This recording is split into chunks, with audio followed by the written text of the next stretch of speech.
اللهم صل على سيدنا محمد يا رب صل وسلم دائما أبدا على حبيبي.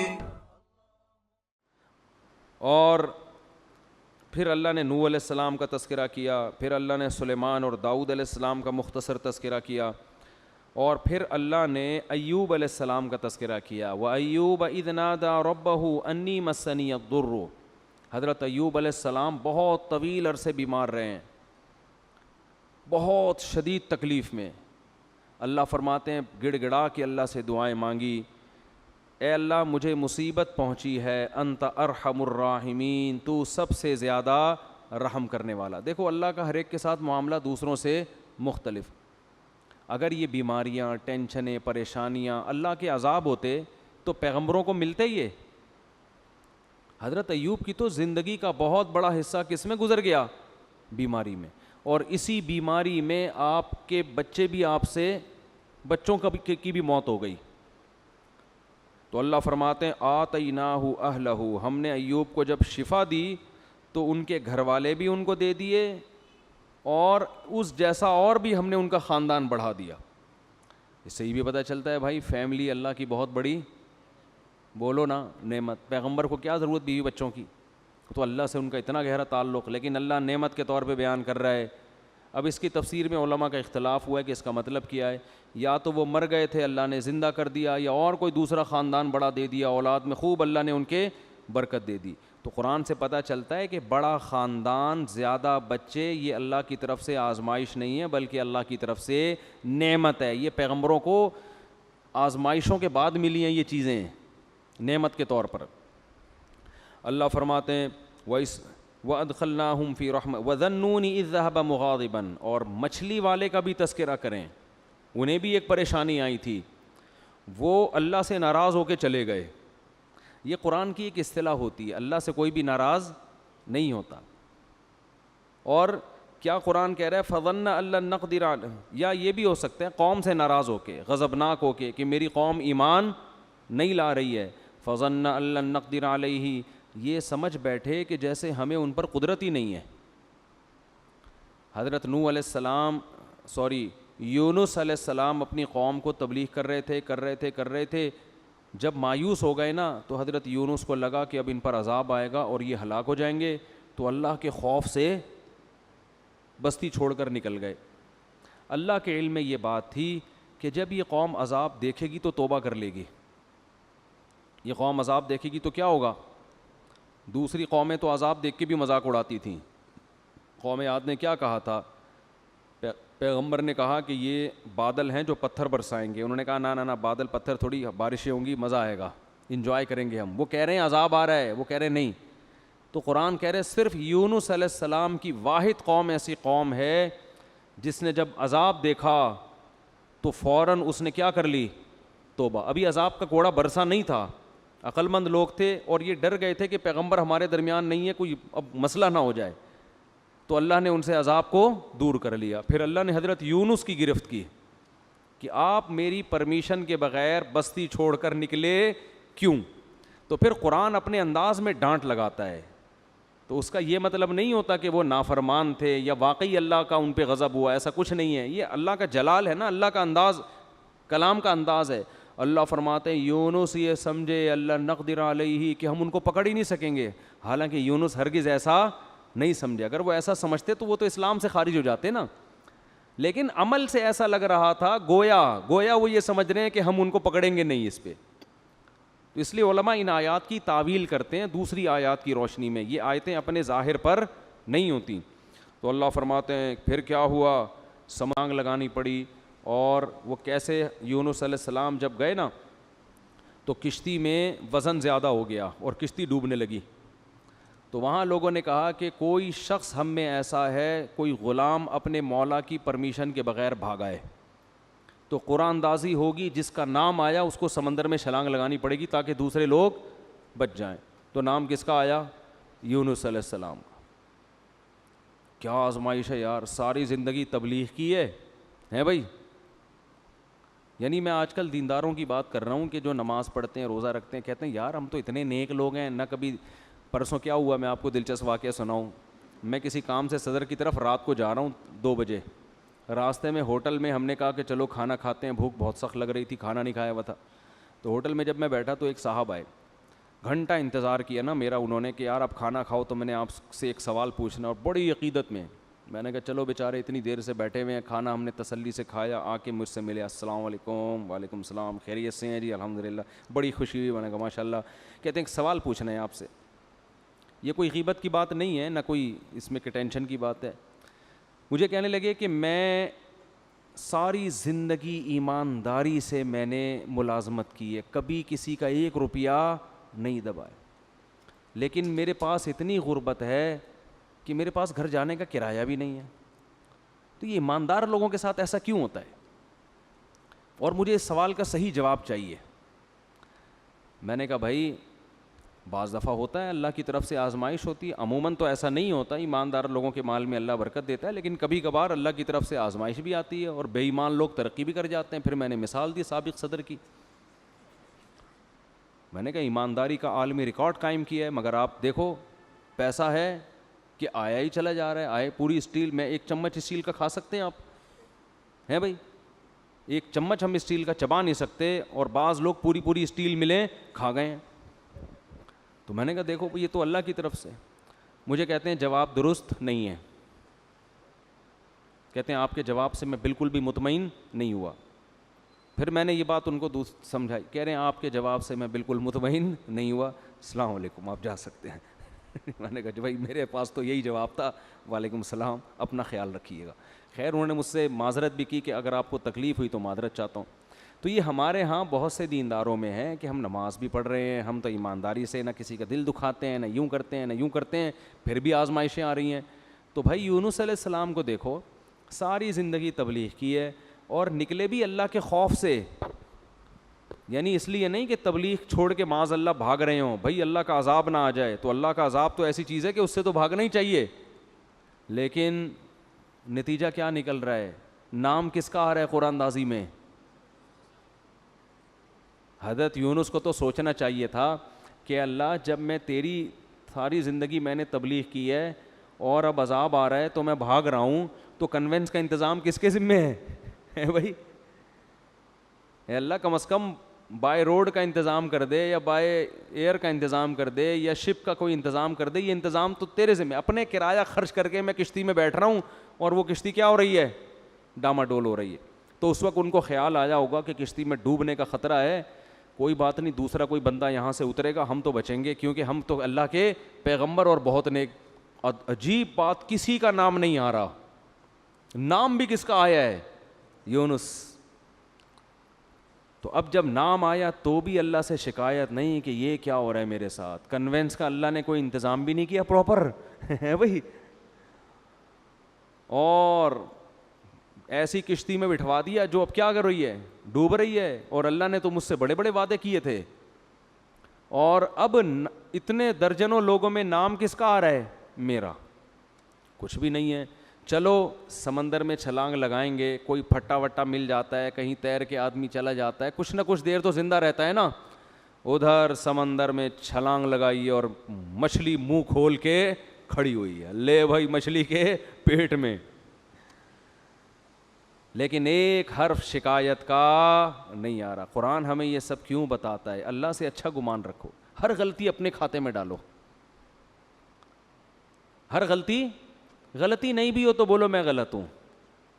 ہر غلطی کس کے کھاتے میں؟ بھائی میں ہی غلط ہوں.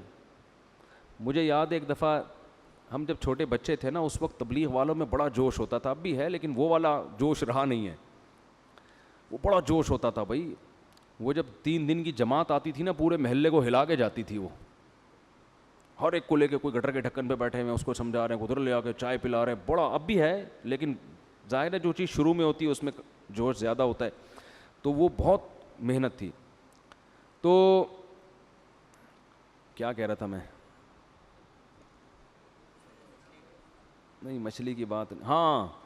تو مجھے یاد ہے ان میں ایک ساتھی تھے، انہوں نے جماعت میں بہت وقت لگایا ہوا تھا. سال لگے ہوئے تھے ان کے، اندرون ملک بیرون ملک، بڑے محنتی اور بڑے متحرک. تو ایک دن وہ بس میں میرے ساتھ بیٹھ گئے، ہم سفر کرنے لگے. تو میں نے ان سے بات کی، میں نے کہا اللہ نے آپ سے بڑا کام لیا ہے، بہت کام لیا ہے، بہت لوگوں کو اللہ نے آپ کے ذریعے ہدایت دی. تو مجھے کہتے ہیں بھائی میں تو کام بگاڑنے والے لوگوں میں سے ہوں، تبلیغ میں کچھ لوگ ایسے لگے ہوئے ہیں جو کام کیا کر رہے ہیں، بگاڑ رہے ہیں، تو میں بھی انہی نالائقوں میں سے ہوں. مجھے ان کا یہ اسٹائل بڑا پسند آیا. میں نے کہا اتنا کام کر رہا ہے یہ بندہ، لیکن اگر ذرا سی کسی نے تعریف کر دی تو کیا کہہ رہے بھائی تبلیغ میں کچھ لوگ ایسے ہیں جو بیڑا غرق کر رہے ہیں تبلیغ کا، انہی بیڑا غرق کرنے والوں میں سے ایک میں بھی ہوں. اب کوئی بیوقوف ہوتا تو کہتے پھر نکل جاؤ تبلیغ سے، ٹھیک ہے نا. تو یہ تواضع ہے کہ بھئی ہم کیا کر رہے ہیں، ہم تو کام بگاڑنے والوں میں سے ہیں. تو اللہ کو یہی پسند ہے، دعوے اور بڑی بڑی باتیں نہیں کرنی چاہیے. تو یونس علیہ السلام کو جب مچھلی کے پیٹ میں گئے ہیں تو قرآن کہہ رہا ہے احساس ہو گیا یونس کو کہ غلطی کس کی ہے بھائی میری، کچھ غلطی ہوئی ہے، ورنہ اللہ غلط نہیں کر سکتا کسی کے ساتھ. فنادا فی الظلمات، قرآن کہہ رہا ہے اندھیروں میں پکارا. ایک تو مچھلی کے پیٹ کا اندھیرا، ایک سمندر کی تہہ کا اندھیرا، اور ایک رات کا اندھیرا. یہ رات کو واقعہ ہوا ہے، کتنا خوف ہوگا. ابھی آپ کو سمجھ میں نہیں آ رہا، کبھی سمندر میں رات کو سفر کریں پھر آپ کے اچھوں کو بھی سمجھ میں آئے گا کیا حالت ہوتی. فی الظلمات اللہ الہ الا انت، کہ اللہ تیرے سوا کوئی عبادت کے لائق نہیں. سبحانک، تو ہر عیب سے پاک ہے، تو ظلم نہیں کرتا. انی کنت من الظالمین، میں ہی ظالم ہوں. غلطی کس کی ہے، میری. قرآن کہہ رہے ہم نے مچھلی کو حکم دیا اگل دے بھائی کنارے پہ لے جا کے اس کو، بس یہی دکھانا تھا ہم نے. اور پھر اللہ نے کیا کیا، جب مچھلی نے کنارے پہ اگلا ہے تو سمندر کے کنارے پہ تو کچھ بھی نہیں ہوتا، وہاں اللہ نے اپنی قدرت سے فوراً درخت پیدا کر دیا، چھاؤں پیدا کر دی، اور پھر ان کو حکم دیا واپس جاؤ اپنی قوم کے پاس. ہم نے اس قوم سے عذاب کو ختم کر دیا ہے. تو یونس علیہ السلام کے ساتھ جو یہ معاملہ تھا، اس کو قرآن تو اس انداز سے بیان کر رہا ہے، لیکن جو اللہ کے کلام کے مزاج سے واقف ہے نا، ان کو پتہ ہے یہ اللہ کا انداز ہے بات کرنے کا. حقیقت میں یہ سزا نہیں تھی، بلکہ ان کے درجے کو اور زیادہ بلند کرنا، رہتی دنیا تک لوگوں کو بتانا کہ اللہ کے اپنے محبوب بندوں کے ساتھ معاملات کیا ہوتے ہیں. تو دیکھو ایک بات خوب یاد رکھو، ہم نے شریعت پہ چلنا ہے اور موت تک چلتے رہنا ہے. جو بھی ہو جائے، جیسا غلط ہو اچھا ہو، یہ ہمارا ہیڈک نہیں ہے، یہ مسئلہ اللہ کا ہے. سمجھتے ہو؟ اور آپ نے اپنے لحاظ سے شریعت کے حکم پر عمل کیا، بعد میں پتہ چلا حکم ایسے نہیں بلکہ ویسے ہے، ٹینشن لینے کی ضرورت نہیں ہے. بھائی ہم تو اسی کے مکلف ہیں. جیسے یونس علیہ السلام اس وقت یہ سمجھ رہے تھے کہ مجھے یہاں سے بھاگ جانا چاہیے، بھئی عذاب آئے گا تو میں بھی پس جاؤں گا، تو اپنے لحاظ سے بالکل ٹھیک کیا. اللہ نے سزا دی اور سمجھایا کہ بھاگنا نہیں چاہیے تھا. انہوں نے کہا اللہ میں توبہ کرتا ہوں. اب یہ نہیں کہ اسی غم کو لے کے بیٹھے رہے میں بھاگا کیوں تھا، کاش میں نہ جاتا، کاش میں یہ نہ ہوتا. نہ، یہ کاش واش کے لفظ نہیں. علماء کہتے ہیں اگر آپ سے غلطی بھی ہو جائے، جب توبہ کر لی نا، اس غلطی کو ہمیشہ سے اپنی ڈکشنری سے نکال دو. پھر یہ پاگلوں کی طرح سوچنا کاش یہ نہ کرتا، ہائے ہائے یہ نہ کرتا، یہ پاگل اور وہمی ہونے کی علامت. غلط ہو صحیح ہو، جو آپ کے سمجھ میں آ رہا تھا آپ نے اس وقت کیا. غزوہ احد میں دیکھو نا، 70 حضرات شہید ہو گئے. تو یہ نہیں کہ صحابہ بیٹھ کے بار بار یہ سوچ کاش ہم مدینہ سے باہر نہ نکلتے، کاش مدینہ کے اندر رہتے، اس نے یہ بولا تھا، انہوں نے بولا تھا مدینہ سے باہر جاؤ، انہوں نے مروایا ہے، اس نے یوں کروایا ہے، یہ کروایا. قرآن کیا کہہ رہا ہے، فَإِذَا عَزَمْتَ فَتَوَكَّلْ عَلَى اللَّهِ. بھائی سوچ سمجھ کے ایک رائے قائم کی، اللہ پہ چھوڑ دو بس. اور دوبارہ بھی یہی ہوگا، مشورے اسی طرح سے ہوں گے. اور اگر مگر کا لفظ استعمال نہ کرو. کتنا صاف پابندی لگا دی نا، آگے بڑھو بس. تو اس میں نقصان ہو فائدہ ہو، کیونکہ اصل آخرت ہے، آخرت میں اللہ نوازے گا آپ کو. تو یونس علیہ السلام کو دوبارہ اللہ نے بھیجا. پھر اللہ نے حضرت زکریا کا واقعہ بیان کیا. وہ بھی ایک غم میں مبتلا تھے. وہ غم کیا تھا؟ اولاد نہیں تھی، پریشان تھے. ساری زندگی دعائیں مانگتے مانگتے مانگتے گزر گئی، مگر اولاد نہیں ہوئی. بالآخر بوڑھے ہو گئے اور بالوں میں بھڑکنے والی سفیدی آ گئی. ایسی سفیدی جو بالکل بال بھڑک رہے ہوتے ہیں نا، سفیدی سے چمک رہے ہوتے ہیں، ایسی سفیدی. بیوی بانجھ بھی تھی اور اب بوڑھی بھی ہو گئی. جوان عورت اگر بانجھ نہ ہو، بوڑھی ہونے کے بعد تو ویسے ہی اولاد کا امکان ختم. اور اگر پہلے سے بانجھ بھی ہو اور پھر بوڑھی بھی ہو جائے، اب تو کوئی چانس ہی نہیں ہے. لیکن دعائیں اللہ سے مسلسل مانگ رہے ہیں. تو اللہ نے کیا فرمایا, اذ نادا ربہ, زکریا کو یاد کرو, انہوں نے اپنے رب کو پکارا, رب لا تذرنی فردن, اے اللہ مجھے تنہا مت چھوڑ. حالانکہ آپ کے تو ہزاروں شاگرد تھے, اولاد مانگ رہے ہیں اللہ سے. وانت خیر الوارثین, اے اللہ تو سب سے بہتر وارث ہے. فاستجبنا لہ, اللہ فرماتے ہم نے ان کی دعا کو قبول کیا. ووہبنا لہ یحییٰ, ہم نے گفٹ میں ان کو یحییٰ عطا کیے. پہلے ہی اللہ نے نام بھی بتا دیا. وَأَصْلَحْنَا لَهُ زَوْجًا, ان کی زوجہ کو بھی تندرست کر دیا, اولاد کے قابل بنا دیا. کیوں یہ عجیب کام کیوں کیا؟ اس لیے كَانُوا يُسَارِعُونَ فِي الْخَيْرَاتِ, فرمایا یہ خاندان ایسا تھا کہ یہ نیکی کے کاموں میں ایک دوسرے سے آگے بڑھنے کی فکر میں لگے رہتے تھے. انداز دیکھو قرآن کا. ہمارے خاندانوں میں کیا ہے, پیسہ کمانے میں ایک دوسرے سے اسپیڈ, ہر آدمی کوشش کر رہا ہے میری اسپیڈ اس سے کیا ہو جائے, صحت میں میری اسپیڈ اس سے زیادہ.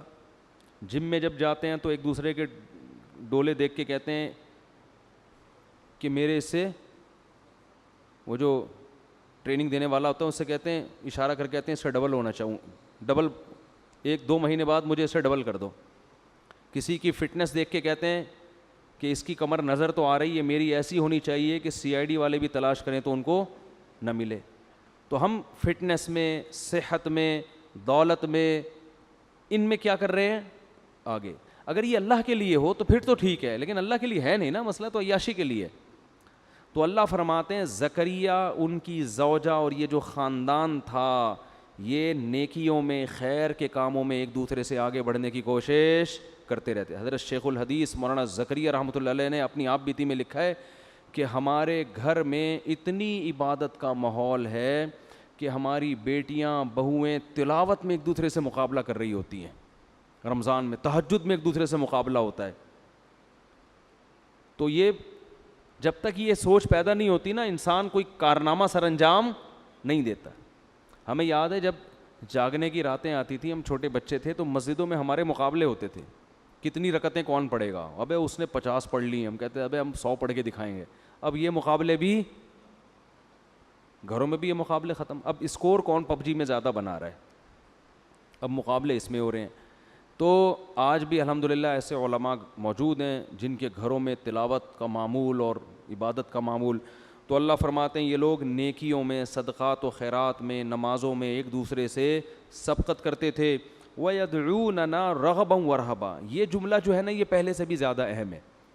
اور یہ ہمیں پکارا کرتے تھے جہنم کے خوف اور جنت کی لالچ میں. آج جو ہماری دعائیں ہیں ان میں جنت اور جہنم کا عنصر کم ہو گیا ہے, دنیا کا عنصر زیادہ ہو گیا. ٹھیک ہے, وہ بھی دنیا بھی مانگے اللہ سے, لیکن جس چیز کی جتنی زیادہ ضرورت ہو سب سے زیادہ وہ مانگنی چاہیے. ہمیں سب سے زیادہ ضرورت اس بات کی ہے کہ اللہ ہمیں سیدھے راستے پہ چلا دے.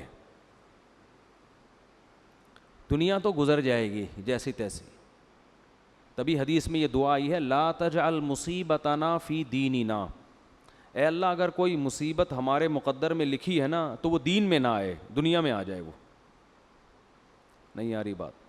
اگر اللہ کرے کہ کہیں مصیبت نہ آئے, لیکن اگر کوئی مصیبت لکھی ہوئی ہے, آنی ہی ہے, تو اللہ اس سے دنیا کا نقصان ہو جائے, آخرت کا نقصان نہ ہو, دین خراب نہ ہو ہمارا. کیوں؟ دنیا مسافر خانہ ہے بھائی, جیل میں بھی گزر جائے گی, ایک دن آئے گا. 1000 سال بھی عمر اگر ہمیں مل جائے نا وہ بھی ختم ہوگی. نوح علیہ السلام کی ہو گئی نا ختم, تو ہماری بھی ختم ہو جائے گی ایک دن. تو اللہ کہتے ہیں جنت کی لالچ اور جہنم کا خوف, یعنی راتوں کو اٹھ کے جو دعائیں مانگتے تھے اس دعا میں زیادہ عنصر کیا تھا, اے اللہ جہنم کی آگ سے بچا اور جنت کی نعمتیں عطا کر. پھر اس کے لیے عملی کوشش بھی کرے انسان. مفتی طارق مسعود صاحب کے بیانات سننے کے لیے youtube.com/مفتی طارق مسعود کو سبسکرائب کریں, اور اگر آپ لائیو ویڈیو کو کبھی بھی مس نہیں کرنا چاہتے ہیں تو سبسکرائب کرنے کے بعد بیل آئیکن پہ کلک کرنا مت بھولیں. جزاک اللہ.